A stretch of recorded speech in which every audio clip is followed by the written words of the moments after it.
শনিবার ভোর ৪টা ৩০ রাজধানীর গুলশান ইউনাইটেড হাসপাতালে চিকিৎসাধীন অবস্থায় মৃত্যুবরণ করেন নবযুগ প্রকাশনী এবং রিডার্স ওয়াচের অন্যতম কর্ণধর শ্রী অশোক কুমার রায় নন্দী।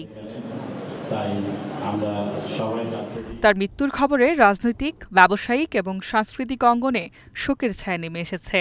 সবাই প্রয়াতের আত্মার মাগফিরাত কামনা করছেন। বন্ধু, তুমি তো সেই প্রোগ্রাম করলে না, তুমি চলে গেলা, না বলেই চলে গেলা। খুব কষ্ট হচ্ছে আমার। একজন ঘনিষ্ঠতম ছিলেন সবাই, মোহাম্মদ আজউদ্দিন আহমদের স্নেহধন্য ছাত্র ছিলেন শ্রী অশোক রায় নন্দী। আমি মাঝে মাঝে ভেবে অবাক হতাম যে কোথায় কবে কোন নাট্যকর্মীটির জন্মদিন এটি সে খুঁজে বের করে একটা ঘরোয়াভাবে হলেও সবাইকে একত্রিত করে জন্মদিনটা পালন করতে, এর উদ্যোগটা কিন্তু অশোক। প্রয়াত অশোক কুমার রায় নন্দীর শ্রদ্ধা নিবেদনের জন্য ১১টা ৩০ ধানমন্ডির ছায়ানট ভবনে, দুপুরে সেগুনবাগিচা শিল্পকলা একাডেমিতে শ্রদ্ধা নিবেদন করা হয়।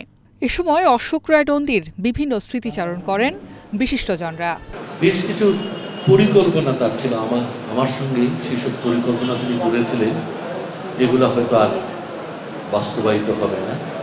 তো অশোকের মতো এত মৃদুভাষী ও কারোর সাথে কোনোদিন ঝগড়া হয়েছে কিনা কিংবা কোনো কিছু নিয়ে তর্কও হয়েছে কিনা খুবই সন্দেহ।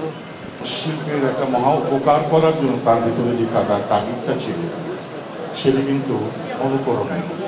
দুপুর ২টায় বাংলাদেশ পুষ্পক প্রকাশক ও বিক্রেতা সমিতির উদ্যোগে ঢাকা বাংলা বাজার ৩ লিয়াকত এভিনিউতে শ্রদ্ধা নিবেদন শেষে বিকেল ৩টায় ঢাকার পোস্তগোলা মহাশ্মশান ঘাটে শেষকৃত্য সম্পন্ন করা হয় এই গুণী ব্যক্তির। H A Mitu, Asian television, Dhaka.